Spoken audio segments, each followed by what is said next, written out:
अस्सलाम वालेकुम friends, welcome back to my channel Laiba health tips. Viewers, आप लोगों ने मुझे बहुत प्यारे कमेंट्स किए हैं जिसके लिए थैंक यू सो मच। उन कमेंट्स में कुछ लोगों ने मुझसे ये पूछा कि उन्हें एक्नी प्रॉब्लम और पिंपल्स प्रॉब्लम का सोल्यूशन चाहिए जो नौजवानों के लिए बहुत बड़ी प्रॉब्लम है। तो व्यूवर्स, हमें पिंपल क्यों होते हैं? हमारे स्किन में छोटे छोटे पोर्स होते हैं और ये पोर्स डेड स्किन सेल्स और डर्ट से बंद हो जाते हैं जिससे हमें पिंपल्स हो जाते हैं। नौजवानों के हार्मोनल चेंजेस की वजह से ग्लैंड ज्यादा एक्टिव हो जाते हैं जिसकी वजह से पिंपल्स बढ़ते रहते हैं। तो चलिए शुरू करते हैं, पर इसके पहले प्लीज मेरे चैनल को सब्सक्राइब कर लीजिए और बेल आइकन को दबाइए एवरी लेटेस्ट ब्यूटी अपडेट्स को सबसे पहले पाने के लिए। आज मैं आप लोगों के लिए लाई हूँ एक बहुत ही इजी 3 स्टेप रेमेडीज। इस रेमेडी का पहला स्टेप है स्टीमिंग, जिसके लिए चाहिए गर्म पानी और टॉवल। अब एक बाउल में गर्म पानी लीजिए और टॉवल के साथ सर को ढांप करके भाप लीजिए। याद रहे कि आप जितना भाप सह सकते हैं उतना ही अपने चेहरे को ऊपर नीचे करती रहिए। ये भाप लेने से हमारे स्किन के पोर्स खोल जाएंगे। Second step cleaning and moisturising है। क्लीनिंग के लिए आप लोगों को चाहिए रोज वाटर और कॉटन बॉल। रोज वाटर इतना लेना है कि कॉटन बॉल उसे सोख सके।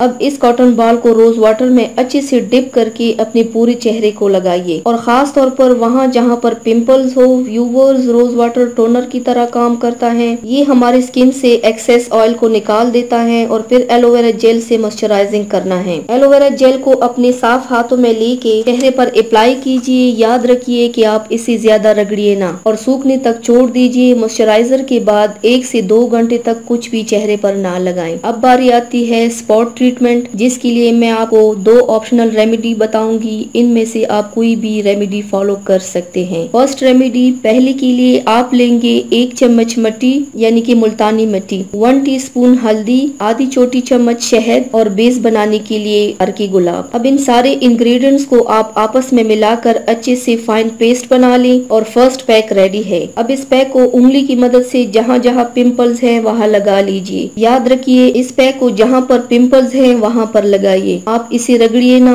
अब आप इस पैक को चेहरे पर अच्छे से सूखने दें। ओवरनाइट भी आप छोड़ सकते हैं और फिर सुबह उठ के नॉर्मल वाटर से चेहरे को धो लीजिए। सेकंड रेमेडी, 1/2 चम्मच जायफल और इसे आप अच्छे से पीस ले। 1 टीस्पून संदल पाउडर, 2 से 3 कतरे टी ट्री ऑयल और अर्की गुलाब पेस्ट बनाने के लिए। अब इन सभी इंग्रेडिएंट्स को आपस में मिलाकर अच्छे से पेस्ट बना लीजिए और आपका पेस्ट रेडी है। और इस पेस्ट को भी आप इफेक्टेड एरिया पर लगाएं और सूखने के लिए छोड़ दे ओवरनाइट। और ओवरनाइट लगाने के बाद सुबह साफ पानी से धो ले चेहरे को। तो व्यूवर्स, ये थी मेरी आज की वीडियो। उम्मीद करती हूँ आप सबको पसंद आई होगी। मेरी वीडियो को लाइक और शेयर जरूर कीजिएगा, मुझे फीडबैक जरूर दीजिएगा। मेरे चैनल को सब्सक्राइब करना मत भूलिएगा। अपना बहुत ज्यादा ख्याल रखिएगा, मुझे दुआओं में याद रखिएगा। कल मिलते हैं एक नई वीडियो के साथ। अल्लाह हाफिज।